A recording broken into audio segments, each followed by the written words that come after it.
Hello and welcome back to the channel HardReset.Info, and today I will show you how to create Etsy account. Let's open Etsy on the device, and now on your screen you should see this registration form, and you can simply enter your email here or use your Apple, Google or Facebook for quick access. Let me use my Google account, for example.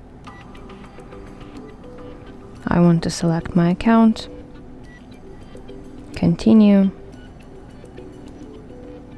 and boom, you're signed in to your account. That's it, thank you for watching, and if you find this video helpful, please like it and subscribe to our channel for more content like this.